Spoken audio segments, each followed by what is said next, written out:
Film की शुरुआत एक आदमी से होती है जो अपनी कार बहुत धीरे धीरे एक सुनसान रोड पर चला रहा होता है। उसकी नजर लगातार आसपास घूम रही होती है, जैसे वो किसी खास इंसान या किसी मौके की तलाश में हो। कुछ देर बाद उसे एक ब्लैक कार दिखाई देती है और वो चुपचाप उसका पीछा करने लगता है। ब्लैक कार एक अंधेरी और लगभग खाली गली में मुड़ती है। तभी पीछे आ रही व्हाइट कार अचानक स्पीड बढ़ाकर उसे जोर से टक्कर मार देती है। ब्लैक कार का ड्राइवर बाहर निकलता है और डैमेज करता है। इंश्योरेंस के लिए प्रूफ रखने के इरादे से वो अपने फोन से कार और एक्सीडेंट की रिकॉर्डिंग शुरू कर देता है। व्हाइट कार वाला आदमी भी बाहर आता है और बिल्कुल नॉर्मल तरीके से बात करता है, जैसे ये बस एक सिंपल एक्सीडेंट हो। लेकिन जैसे ही सामने वाला आदमी रिकॉर्डिंग में बिजी होता है, वो अचानक नाइफ निकालकर उस पर हमला कर देता है। घायल आदमी को उसकी अपनी कार में धकेलने के बाद वो उस पर लगातार वार करता है। उसे मारने के बाद वो बिल्कुल शांत तरीके से अपनी व्हाइट कार में बैठा है और वहाँ से चला जाता है। अगली सुबह दो पुलिस ऑफिसर क्राइम सीन की तरफ जा रहे होते हैं। उनमें से एक डिटेक्टिव किम होता है, जो रूटीन पुलिस ड्यूटी से पहले ही काफी बोर्ड और इरिटेटेड नजर आ रहा होता है। रास्ते में ट्रैफिक रुकता है तो किम की नजर सड़क के किनारे खड़े कुछ गैंग मेंबर्स पर पड़ती है। वो तुरंत कार से उतरता है और उनके एस्टेब्लिशमेंट के अंदर जाने की कोशिश करता है। गैंग के लोग उसे रोकने की कोशिश करते हैं। जब किम नहीं मानता, उनमें से एक उसे रिश्वत देने की भी कोशिश करता है। ये देखकर किम का गुस्सा और बढ़ जाता है। वो उन लोगों की तरह जबरदस्ती अंदर घुस जाता है। उसी वक्त शहर का पावरफुल गैंग लीडर जंग सुबह बॉक्सिंग प्रैक्टिस कर रहा होता है। उसका राइट हैंड मैन जल्दी से अंदर आकर बताता है कि एक पुलिस ऑफिसर उनके कैसीनो में घुसकर ट्रबल क्रिएट कर रहा है। जंग तुरंत पंचिंग बार बैग पर प्रैक्टिस रोक देता है, ग्लोव्स उतारता है और अपने लोगों को वापस अपनी पोजीशन पर जाने का ऑर्डर देता है। इसके बाद वो अपनी टीम के साथ एक दूसरे गैंग लीडर सांग से मिलने निकल जाता है। रास्ते में जंग सीधा पुलिस चीफ को कॉल करता है और शिकायत करता है कि उसका एक ऑफिसर बिना वजह उसके बिजनेस के आसपास स्नूपिंग कर रहा है। वो साफ कहता है कि इस सिचुएशन को कंट्रोल किया जाए। यहाँ से पता चलता है कि पुलिस चीफ सिक्योरिटी जंग के लिए काम कर रहा है और दोनों के बीच पहले से कनेक्शन है। उधर डिटेक्टिव किम आखिरकार मर्डर सीन पर पहुंचता है। फॉरेंसिक टीम वहाँ सैंपल्स कलेक्ट कर रही होती है और बॉडी की जांच चल रही होती है। लीड इन्वेस्टिगेटर बताती है कि विक्टिम का वैलिड गायब है, इसलिए पहली नजर में मामला रॉबरी जैसा लग सकता है। लेकिन किम इस थ्योरी से एग्री नहीं करता। उसके हिसाब से अगर किलर का मकसद सिर्फ पैसे लूटना होता तो इतनी ब्रूटल किलिंग करने की कोई जरूरत नहीं थी। सीन एग्जामाइन करते वक्त किम को विक्टिम की कार के पीछे व्हाइट पैंट के छोटे ट्रेसेस मिलते हैं। इसे उसे शक होता है कि किसी व्हाइट व्हीकल ने पीछे से कार को हिट किया था। वो ये बात इन्वेस्टिगेटर को दिखाता है, लेकिन वो कहती है कि ये पुराना डैमेज भी हो सकता है। फिलहाल इसे मर्डर से कनेक्ट करने के लिए कोई सॉलिड प्रूफ नहीं है। दूसरी तरफ जंग की मीटिंग राइवल गैंग लीडर सांग के साथ चल रही होती है। सांग के खाने का तरीका और उसका डिसरेस्पेक्टफुल एटीट्यूड जंग को लगातार इरिटेट कर रहा होता है। लेकिन शुरुआत में जंग खुद को कंट्रोल करता है और बिजनेस डील पीसफुली सेटल करने की कोशिश करता है। प्रॉब्लम तब बढ़ती है जब सांग ज्यादा ग्रीडी होकर प्रॉफिट्स में बड़ा शेयर मांगने लगता है। जंग का राइट हैंड मैन उसकी डिमांड पर ऑब्जेक्शन करता है। इस पर सांग का असिस्टेंट तुरंत बढ़ जाता है और कहता है कि वो उसके बॉस से इस तरह बात नहीं कर सकता। दोनों साइड्स के बीच टेंशन बढ़ने लगती है, लेकिन जंग अचानक पूरी सिचुएशन अपने कंट्रोल में ले लेता है। वो पहले अपने राइट हैंड मैन को सामने बुलाता है और उसे पनिश करता है, क्योंकि उसने बिना परमिशन बीच में बोलने की कोशिश की थी। फिर सांग के असिस्टेंट को आगे बुलाया जाता है। वो भी पनिशमेंट के लिए चुपचाप खड़ा हो जाता है, लेकिन जंग का पनिशमेंट काफी टेरिफाइंग होता है। वो असिस्टेंट के सामने की डांट निकाल देता है और उन्हें सांग के ड्रिंक में डाल देता है। इसके बाद वो सांग से वही ड्रिंक पीने को कहता है। जंग के बिहेवियर से पूरी तरह डर चुका सांग बिना किसी विरोध के उसकी बात मान लेता है। कुछ समय बाद पुलिस स्टेशन में मीटिंग होती है, जहाँ डिटेक्टिव पिछले मर्डर्स पर अपनी फाइंडिंग्स रखता है। वो बताता है कि पिछले 3 मर्डर्स में नाइफ का इस्तेमाल हुआ था। फॉरेंसिक फोटोज देखने पर स्टैब बॉन्ड्स का पैटर्न भी काफी सिमिलर था। उसके हिसाब से तीनों किलिंग्स में शायद एक ही वेपन यूज हुआ था। किम को शक था कि शहर में कोई सीरियल किलर घूम रहा है जो रैंडम लोगों को अपना टारगेट बना रहा है। ये सुनते ही पुलिस चीफ किम पर गुस्सा हो जाता है। वो उसे याद दिलाता है कि किम को ये केस ऑफिशियली असाइन ही नहीं किया गया था, फिर भी वो बिना परमिशन इन्वेस्टिगेशन में इंटरफेयर कर रहा था, बिल्कुल वैसे ही जैसे सुबह कैसीनो में घुसकर उसने गैंग मेंबर्स के साथ प्रॉब्लम क्रिएट की थी। जंग उसे वार्निंग देता है कि अगर वो गैंग के मामलों में इसी तरह इंटरफेयर करता रहा तो उसके लिए सिचुएशन अच्छी नहीं होगी। इसी बीच सांग के साथ मीटिंग खत्म होने के बाद जंग अपने राइट हैंड मैन से कहता है कि उसे थोड़ी देर अकेले रहना है। वो अपने सभी लोगों को जाने देता है और खुद कार ड्राइव करके घर लौटने लगा है। रास्ते में वो फोन पर बात कर रहा होता है, तभी तेज बारिश और अंधेरे के बीच उसकी कार को पीछे से जोरदार टक्कर लगती है। जंग कार से बाहर निकलता है और सामने वही सीरियल किलर खड़ा होता है। किलर बहुत पोलाइटली सॉरी बोलते हुए कहता है कि बारिश की वजह से उसे ठीक से दिखाई नहीं दिया, इसलिए एक्सीडेंट हो गया। जंग बिना ज्यादा बहस ये कहता है, कोई बात नहीं, तुम जा सकते हो। ये रिस्पॉन्स किलर को थोड़ा सरप्राइज करता है, क्योंकि उसके previous victims usually damage check करने या इंश्योरेंस के लिए रिकॉर्डिंग करने में बिजी हो जाते थे। फिर भी जैसे ही जंग अपनी कार की तरफ वापस मुड़ता है, किलर मौका पाकर उस पर नाइफ से अटैक कर देता है और कई बार वार करता है, लेकिन इस बार उससे वैसा विक्टिम नहीं मिला था जैसा वो एक्सपेक्ट कर रहा था। जंग भागने या मर्सी मांगने के बजाय पलट कर फाइट करता है। वो फिजिकली किलर से काफी स्ट्रॉन्गर था, इसलिए शुरुआत में उसे नीचे गिरा देता है, लेकिन अटैक की वजह से जंग खुद भी बैडली इंजर्ड हो चुका था और उसकी स्ट्रेंथ जगह धीरे धीरे कम होने लगी है। किलर इसी मौके का फायदा उठाकर दोबारा नाइफ लेकर उसकी तरफ बढ़ता है। जांग ब्लेड को अपने नंगे हाथ से पकड़ लेता है और पूरी ताकत से उसे दूसरी तरफ मोड़ देता है। इसे स्ट्रगल में नाइफ किलर को भी इंजर्ड कर देता है। किलर शायद पहली बार किसी विक्टिम से इतना स्ट्रॉन्ग रेसिस्टेंस देख रहा था। वो घबरा जाता है, इसी तरह खुद को छुड़ाता है और अपनी कार की तरफ भाग जाता है। जांग सड़क के बीच खड़ा रह जाता है। वो बैडली इंजर्ड था और लगभग बेहोश होने की हालत में था। तभी किलर कार लेकर वापस उसकी तरफ आता है और भागने से पहले जानबूझकर जांग को कार से हिट करके सड़क पर गिरा देता है। कुछ समय बाद जांग को सीरियस कंडीशन में हॉस्पिटल पहुंचाया जाता है। उसके लोगों को जैसे ही अटैक की न्यूज मिलती है वो तुरंत एज्यूम कर लेते हैं कि इसके पीछे सांग का हाथ होगा, क्योंकि उसी दिन दोनों गैंग के बीच मीटिंग में टेंशन हुई थी। बिना किसी कंफर्मेशन का वेट किए जांग का राइट हैंडमैन अपने लोगों के साथ सांग के वेयर हाउस पर अटैक कर देता है। उधर सीरियल किलर एक रिमोट जगह पर अपनी कार के अंदर होता है। वो अपनी वॉन्ड्स को क्लीन करता है और उन्हें ट्रीट करने की कोशिश करता है, लेकिन इस बार वो काफी फ्रस्ट्रेटेड था। हर मर्डर के बाद उसे जो ट्विस्टेड सेटिस्फैक्शन मिलती थी, जांग के साथ हुई फाइट के बाद वो फीलिंग उसे नहीं मिली थी। वो कार छोड़कर पैदल निकलता है और चलते चलते एक डॉग फार्म के पास पहुंच जाता है। वहाँ डॉग्स उसे देखकर जोर जोर से भौंकने लगते हैं। आवाज सुनकर फार्म ओनर बाहर आता है कि आखिर हुआ क्या है, लेकिन कुछ ही देर में वो भी सीरियल किलर का अगला विक्टिम बन जाता है। कुछ समय बाद हॉस्पिटल में जांग को होश आता है। उसे पता चलता है कि उसका राइट हैंड मैन ने सांग के वेयर हाउस पर अटैक कर दिया है, लेकिन जांग तुरंत कहता है कि सांग इस अटैक के पीछे नहीं था। वो अपने अटैकर को जिंदगी में पहली बार देख रहा था और जिस तरह वो नाइफ यूज कर रहा था वो किसी नॉर्मल गैंग अटैक जैसा भी नहीं था। जांग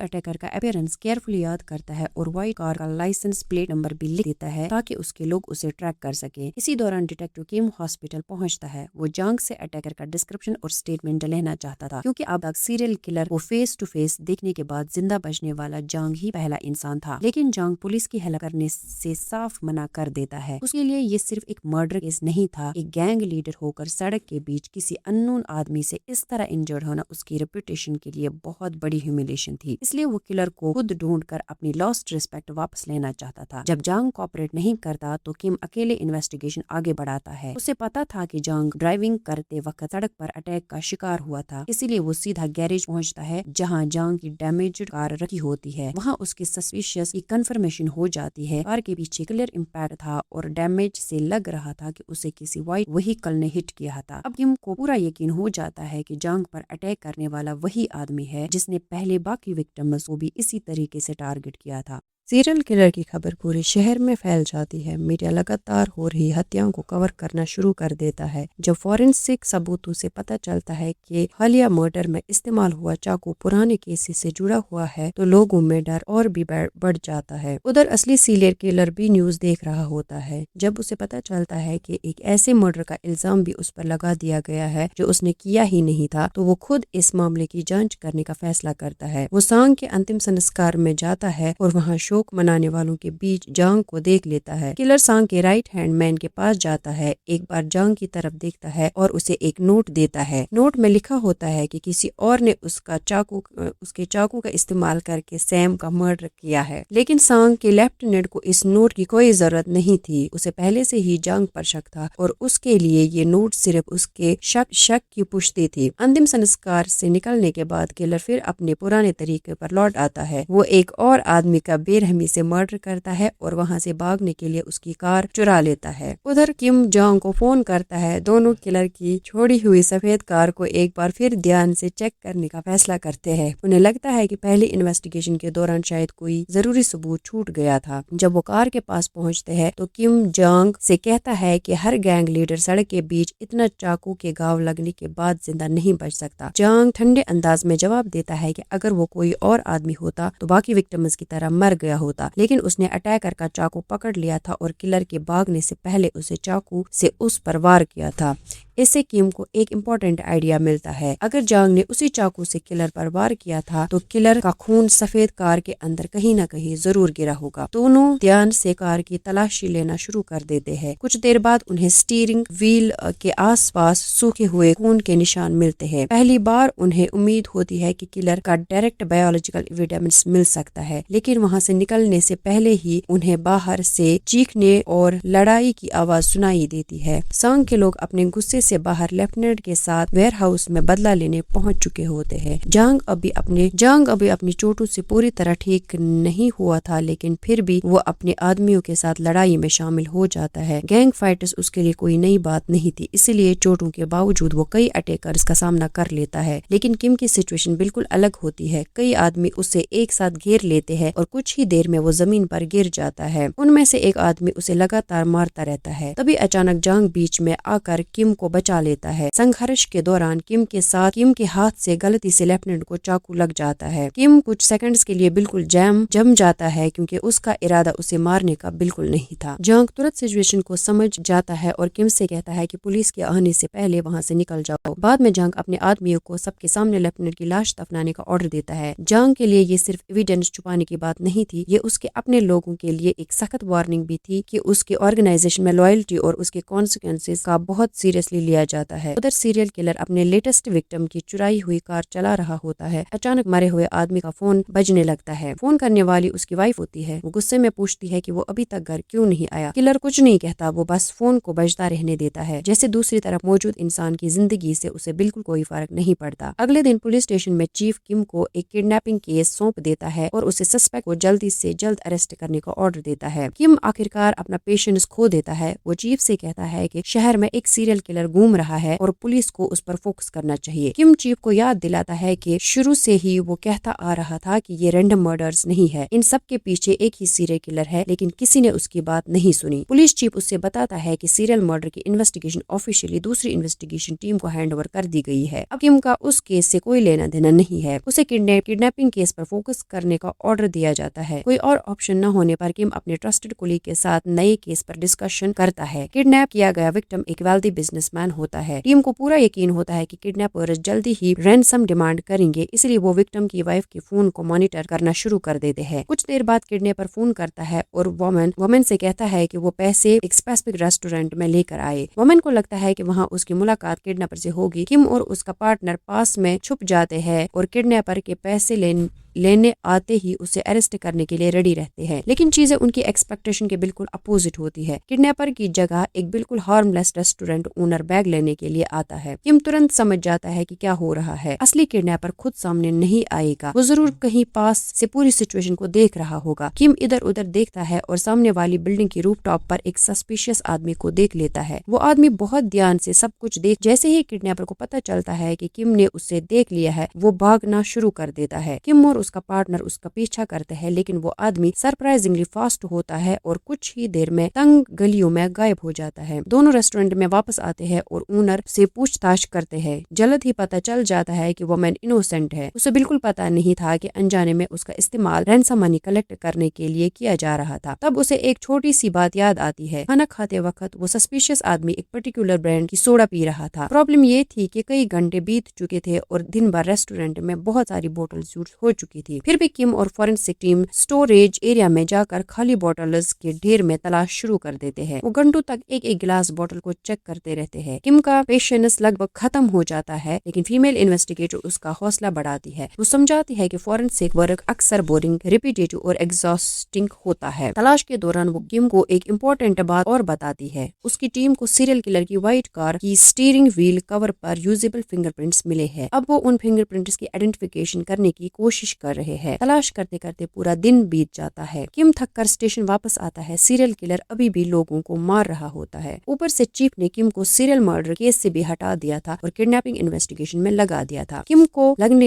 लगता है कि वो एक बार फिर किलर से दूर होता जा रहा है। तभी फीमेल इन्वेस्टिगेटर एक्साइटेड होकर स्टेशन में दौड़ती हुई आती है। वो किम को बताती है कि उन्हें एक बहुत बड़ा ब्रेक थ्रू मिला है। उन्हें सोडा की एक बोतल पर यूजेबल फिंगरप्रिंट्स मिल गए हैं। उन फिंगरप्रिंट्स में से एक बिल्कुल उस फिंगरप्रिंट से मैच करता है जो सीरियल किलर की कार की स्टीयरिंग व्हील कवर पर मिला था। अब सब कुछ बदल जाता है। इसका मतलब है कि किडनैपिंग केस का सस्पेक्ट और सीरियल किलर एक ही आदमी है। किम को सस्पेक्ट की फाइल दी जाती है जिसमें उसकी आइडेंटिटी और एड्रेस दोनों मौजूद था। किम तुरंत उस एड्रेस पर पहुंचता है, लेकिन लैंडलेडी बताती है कि वो आदमी काफी समय से घर नहीं आया है। अपार्टमेंट के अंदर जाते ही किम को स्टेल और फॉल स्मेल महसूस होती है। वो पूरा घर सर्च करता है और आखिर में एक फोटोग्राफ मिलती है। फोटो में मौजूद चेहरा जांग द दोबारा बनवाए गए स्केच से इतना क्लोजली मैच करता था कि अब सस्पेक्ट की आइडेंटिटी पर लगभग कोई डाउट नहीं रह जाता। किम अपने कोलीग से किडनैप्ड बिजनेसमैन की वाइफ को आई रैंसम कॉल की रिकॉर्डिंग मंगवाता है और फिर जांग को कॉल करके वही सुनाता है। आवाज सुनते ही जांग उसे तुरंत पहचान लेता है। यही वो आदमी था जिसने बारिश वाली रात उसकी कार को हिट किया था और फिर उस पर नाइफ से अटैक किया था। इतने दिनों बाद पहली बार जांग को लगता है कि जिस आदमी ने उसकी रेपुटेशन डिस्ट्रॉय कर दी थी वो अब सच में उसकी पहुंच के अंदर आ चुका है। इसके बाद किम, जांग और कुछ ट्रस्टेड ऑफिसर सीक्रेटली मीटिंग करते हैं। उनमें से एक ऑफिसर बताता है कि उन्होंने सस्पेक्ट की मदर की कॉल रिकॉर्डिंग चेक की और एक सस्पिशियस नंबर मिला जिससे वो फ्रिक्वेंटली कांटेक्ट में थी। पुलिस उस नंबर की अप्रोक्सीमेट लोकेशन ट्रेस करने में भी सक्सेसफुल हो गई थी। ये सुनते ही जांग अपने काफी सारे मेन को इकट्ठा करता है और सस्पेक्ट की फोटोग्राफ्स सब में डिस्ट्रीब्यूट कर देता है। वो क्लियर इंस्ट्रक्शंस देता है कि एरिया में फैलकर हर शॉप ओनर, पासर बाय और लोकल से पूछताछ करनी है। अगर किलर कहीं दिखाई दे तो तुरंत इंफॉर्मेशन शेयर की जाए। पूरा ग्रुप ट्रेस की गई लोकेशन वाले एरिया में पहुंचते हैं और सर्च शुरू हो जाती है, लेकिन 1-2 घंटे में कोई रिजल्ट नहीं मिलता। ये सर्च कई दिनों तक चलती रहती है, लेकिन किलर हर बार उनकी नजरों से बच जाता है। एक दिन तेज बारिश हो रही होती है और जांग सड़क पर खड़ा किम का इंतजार कर रहा होता है। तभी उसकी नजर पास खड़ी एक यंग फीमेल स्टूडेंट पर पड़ती है जो पूरी तरह भीग चुकी थी और ठंड से कांप रही थी। जांग अपना अम्ब्रेला उसकी तरफ बढ़ा देता है। लड़की पहले लेने से मना करती है, लेकिन जांग जेंटली इंसिस्ट करता है और कहता है कि अभी उसके लिए सबसे इम्पोर्टेंट चीज अपनी स्टडीज पर फोकस करना और लाइफ में सक्सेसफुल होना है। कुछ देर बाद किम वहाँ आता है और जांग को खुद बारिश में खड़ा देखकर समझ जाता है कि उसने अपना अम्ब्रेला लड़की को दे दिया है। किम स्टूडेंट को डांटे हुए कहता है कि उसे स्ट्रेंजर्स से चीजें एक्सेप्ट नहीं करनी चाहिए, खासकर ऐसे आदमी से जो खुद गैंग लीडर है। लेकिन क्योंकि जांग ने उससे कामली और पोलाइटली बात की थी, जबकि किम अब उस पर चिल्ला रहा था, लड़की मजाक में कहती है कि उसे तो जांग ज्यादा अच्छा इंसान लग रहा है और शायद असली गैंगस्टर किम ही है।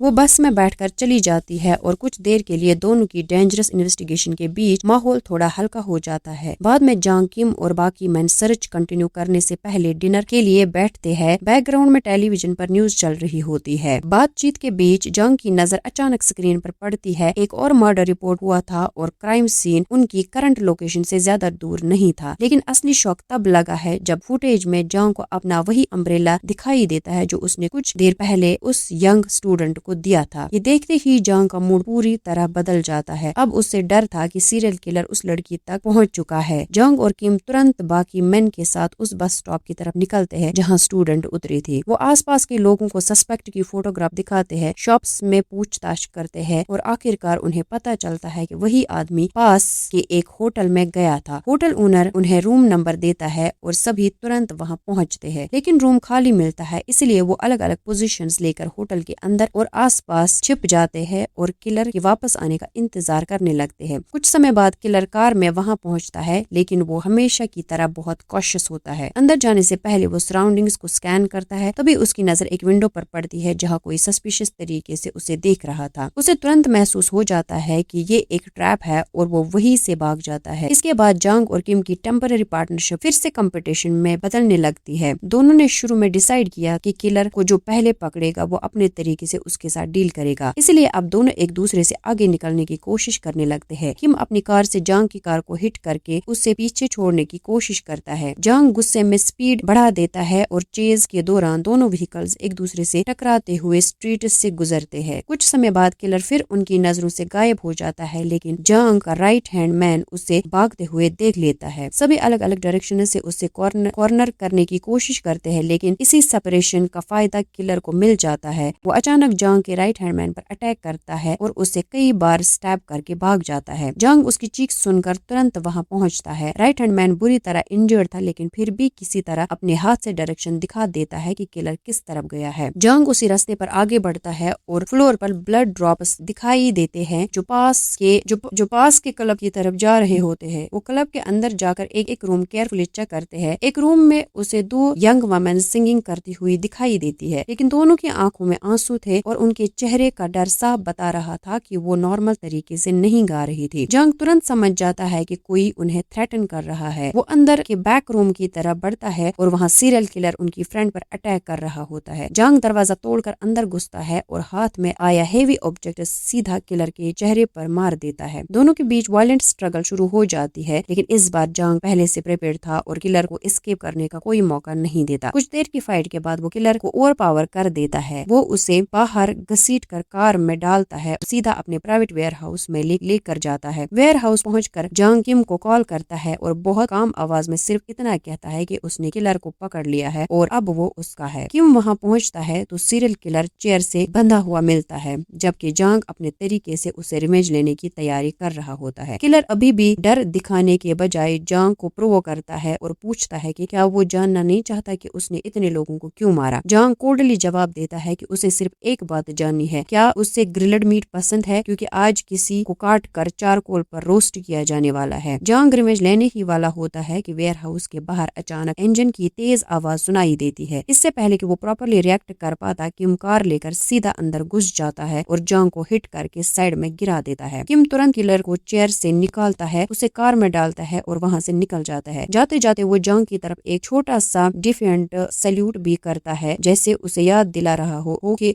उनकी डील के मुताबिक किलर को पहले पकड़ने वाले की बात ही चलेगी। सीरियल किलर को पुलिस स्टेशन ले जाकर ऑफिशियली हैंड ओवर कर देता है। इंट्रोगेशन शुरू हो जाती है। पूरे शहर में न्यूज फैल जाती है कि आखिरकार सीरियल किलर पकड़ा जा चुका है, लेकिन केस अभी खत्म नहीं हुआ था। पुलिस के पास स्ट्रॉन्ग सस्पिशियस और कई कनेक्टेड क्लूज जरूर थे, मगर कोर्ट में उसे कन्विक्ट करने के लिए अभी भी ऐसे सॉलिड एविडेंस कम था जिससे डिफेंस आसानी से चैलेंज न कर सके। इसी बीच जंग टेलीविजन पर किलर की अरेस्ट की न्यूज देख रहा होता है। तभी पुलिस उसके कैसीनोज पर बड़े रेड शुरू कर देती है। उसके कई मैन अरेस्ट हो जाते हैं और इन्वेस्टिगेटर्स कंफर्म करते हैं कि गैम्बलिंग मशीन्स कस्टमर्स को चीट करने के लिए रखी थी। अब जंग के खिलाफ फ्रॉड चार्जेस में भी अरेस्ट वारंट इशू हो जाता है। वही इंटरोगेशन रूम में किम सीरियल किलर से कन्फेशन लेने की पूरी कोशिश करता है, लेकिन किलर कोऑपरेट करने के बजाय लगातार उसे प्रोवोक करता रहता है। वो जानबूझकर किम की फ्रस्ट्रेशन बढ़ाता है और आखिर एक पॉइंट पर किम अपना कंट्रोल खोकर उसकी तरफ बढ़ने लगता है। पुलिस चीफ को भी अब महसूस होने लगा है कि किम इस इन्वेस्टिगेशन में इतना पर्सनली इन्वॉल्व हो चुका है कि उससे सीरियस मिस्टेक्स हो सकती है। कुछ समय बाद केस कोर्ट तक पहुंचता है और शुरुआत में सिचुएशन प्रोसिक्यूशन के लिए बिल्कुल अच्छी नहीं दिखती। ऐसा लगने लगता है कि एविडेंस की किमी की वजह से सीरियल किलर शायद बच भी सकता है। प्रोसिक्यूशन वही नए कोर्ट में पेश करती है और क्लेम करती है कि ये एक्यूजर का मर्डर वेपन था, लेकिन डिफेंस अटॉर्नी तुरंत आर्गुमेंट देता है कि कोई डायरेक्ट प्रूफ नहीं है कि नाइफ उसके क्लाइंट की ही है। वो पुलिस पर आरोप लगाता है कि इन्वेस्टिगेशन कमजोर होने की वजह से वो एक आदमी को सीरियल किलर साबित करने के लिए सर्कमस्टेंसेस को उसके खिलाफ ट्विस्ट कर रहे हैं। कई मर्डर्स के साथ सस्पेक्ट को जोड़ने वाले क्लूज जरूर थे, लेकिन डिफेंस हर एविडेंस में रीजनेबल डाउट क्रिएट करने की कोशिश कर रहा था। आखिर प्रोसिक्यूशन अपने सबसे इंपॉर्टेंट और फाइनल विटनेस को बुलाते हैं। जंग वही एक ऐसा विक्टिम था जो सीरियल किलर के डायरेक्ट अटैक से जिंदा बचा था और जिसने उसका चेहरा बिल्कुल पास से देखा था। यहाँ पता चलता है कि वेयर हाउस वाले इंसिडेंट के बाद किम ने जंग को बहुत मुश्किल से टेस्टमनी देने के लिए कन्विंस किया। किम ने उसे कहा था कि अगर वो किलर को वेयर हाउस में मार देता तो वो सिर्फ पर्सनल रिवेंज होता, लेकिन अगर कोर्ट में गवाही देकर उसे लीगली डेथ सेंटेंस दिलवाता है तो वो पनिशमेंट उससे कहीं ज्यादा फाइनल होगी। जंग विटनेस स्टैंड पर आता है और साफ कहता है कि सामने बैठा आदमी वही है जिसने बारिश वाली रात उसकी कार को पीछे से हिट किया था और फिर नाइफ से उस पर कई बार अटैक किया था। डिफेंस अटॉर्नी तुरंत जंग की क्रेडिबिलिटी पर सवाल उठाता है। वो जज को याद दिलाता है कि जंग खुद एक टेररिस्ट गैंग लीडर है और गैंग वर्ल्ड में फाइटर्स, नाइव्स और स्टैब वॉन्डर्स बहुत कॉमन है। इसलिए सिर्फ ये कहना कि जंग किसी ने नाइफ मारा था इस बात का प्रूफ नहीं है कि सामने बैठा एक्यूज्ड ही उसका अटैकर था। जंग इस आर्गुमेंट पर गुस्सा होने के बजाय कामली अपनी जैकेट उतारता है और फिर शर्ट भी उतार देता है। उसकी बॉडी पर उस रात के कई स्कार साफ दिखाई देते हैं। वो कोर्ट को डिटेल में बताता है कि अटैकर ने किस तरह पीछे से अटैक किया, फाइट कैसे शुरू हुई और उसने नाइफ को कैसे रोकने की कोशिश की। इसके बाद जंग एक और इम्पोर्टेंट ऑब्जर्वेशन बताता है। उसके एक्सपीरियंस के हिसाब से जो लोग रेगुलरली नाइफ यूज करते हैं उनके हैंड्स, फिंगर्स और नेल्स के आसपास छोटे कट्स और डैमेजेस अक्सर दिखाई देते हैं, क्योंकि ब्लेड को बार बार एग्रेसिवली यूज करने पर अटैकर खुद भी इंजर्ड हो सकता है। फिर जंग कोर्ट को सबसे क्रूशियल डिटेल बताता है। उस रात फाइट के दौरान उसने सिर्फ अटैकर से नाइफ नहीं छीना था, बल्कि उसी वेपन से उसने लेफ्ट शोल्डर पर स्टैब भी किया था। कोर्ट तुरंत एक्यूज्ड को शर्ट उतारने का ऑर्डर देती है। जैसे ही वो शर्ट हटाता है उसके लेफ्ट शोल्डर पर एग्जैक्टली उसी जगह स्कार दिखाई देता है जहां जंग ने बताया था। कोर्ट रूम का माहौल अचानक बदल जाता है, क्योंकि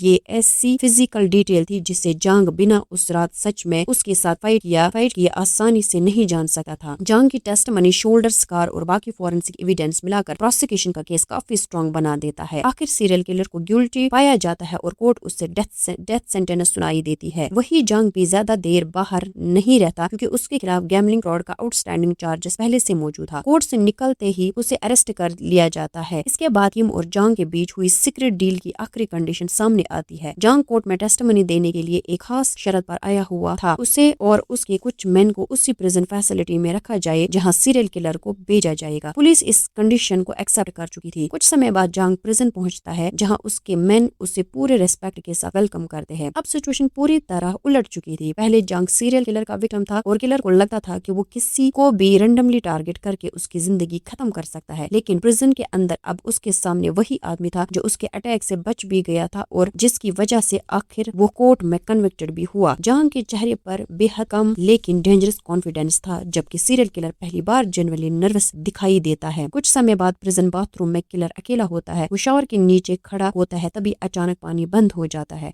कंफ्यूज होकर वो ऊपर देखता है और फिर साइड में नजर घुमाता है। वहाँ जांग पहले से खड़ा उसका इंतजार कर रहा होता है। उसके हाथ में एक रोप होती है। जांग बहुत शांत आवाज में किलर से पूछता है, क्या तुम कभी स्विंग पर बैठे हो? फिल्म यही खत्म हो जाती है और आगे क्या होता है उसे दिखाने या सुनाने की जरूरत नहीं है। किलर के चेहरे पर दिखने वाला डर और जांग का काम एक्सप्रेशन इतना बताने के लिए काफी था कि जिस आदमी ने इतने इनोसेंट लोगों को बिना किसी रीजन की पेन और टेरर दिया था, अब पहली बार वही खुद उस डर को महसूस कर रहा था। और दोस्तों, इसी के साथ ये कहानी यही खत्म हो जाती है। अगर आपको ये क्राइम थ्रिलर पसंद आई हो तो वीडियो को जरूर लाइक करें, शेयर करें और ऐसी ही मूवीज की पूरी स्टोरी हिंदी में देखने के लिए चैनल को सब्सक्राइब करें। मिंजी, मुझे तुम्हारा और अच्छे से ख्याल रखना चाहिए था। मुश्किल है ना?